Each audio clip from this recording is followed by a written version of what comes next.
skizofrenia seringkali dianggap berbahaya. Adanya perlakuan pemasungan, dijauhi, dan dicemooh.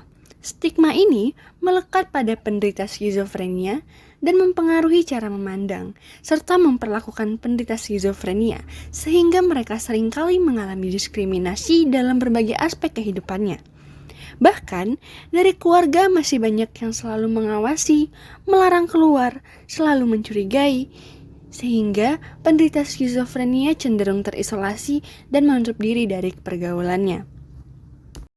Beberapa orang juga menganggap bahwa skizofrenia berhubungan dengan ketempelan ataupun kerasukan hal gaib. Daripada katanya-katanya aja, kita cari tahu kebenarannya yuk! Skizofrenia merupakan gangguan mental yang mempengaruhi cara seseorang berpikir, merasakan sesuatu, dan berperilaku. Apa ya penyebab dari skizofrenia ini? Kok kayaknya rumit banget?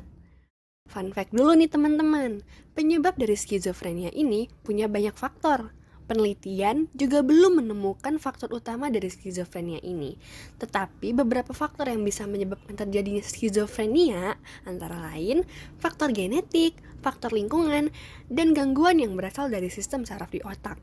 Gangguan ini dapat disebabkan oleh ketidakseimbangan kimia dalam otak dan kelainan struktural dan fungsional otak. Apa aja sih tanda-tanda orang yang mengalami skizofrenia? Menurut DSM-5, kriteria yang mengalami skizofrenia adalah orang yang mengalami delusi, halusinasi, bicara yang tidak terorganisir, perilaku yang tidak teratur, dan juga adanya gejala negatif seperti berkurangnya kemampuan mengekspresikan emosi. Halusinasi dan delusi, apakah itu sama seperti kita menghalu menjadi orang kaya? Untuk lebih jelasnya, kita simak penjelasan tentang halusi dan delusi ini yuk.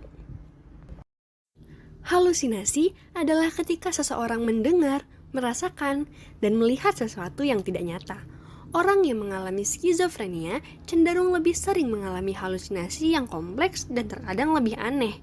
Terus, ada juga delusi nih teman-teman. Apa sih itu delusi? Delusi adalah sesuatu pikiran yang tidak masuk akal atau tidak mungkin terjadi di dunia nyata, tetapi seseorang mempercayai hal tersebut nyata adanya. Misalnya, ada seseorang yang memiliki keyakinan bahwa dirinya atau orang yang dicintai diawasi atau bersekongkol. Nah, keyakinannya begitu kuat sehingga orang tersebut mungkin mencari bantuan dari pihak berwenang. Nah, nama delusi ini seringkali disebut dengan persecutory delusions, yang mana ini adalah jenis delusi yang paling sering atau paling umum yang dialami nih teman-teman.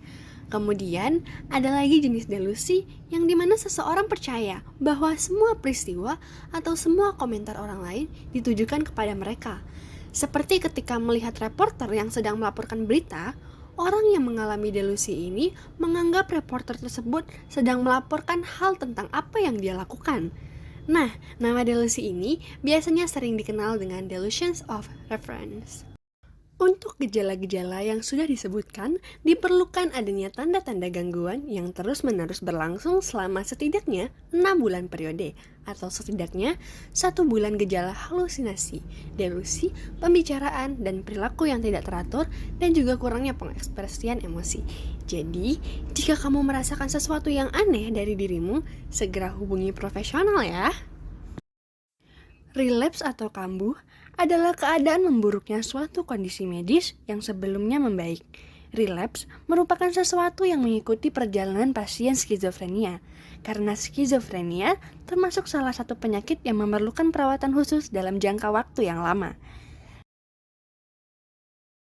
Ketika pasien kembali ke rumah dan menemukan lingkungan dan keluarganya yang belum mengerti apa hal yang harus dilakukan, pasien mengalami relapse kembali dan harus kembali ke rumah sakit. Beberapa orang menganggap penyakit yang diderita pasien tidak dapat disembuhkan.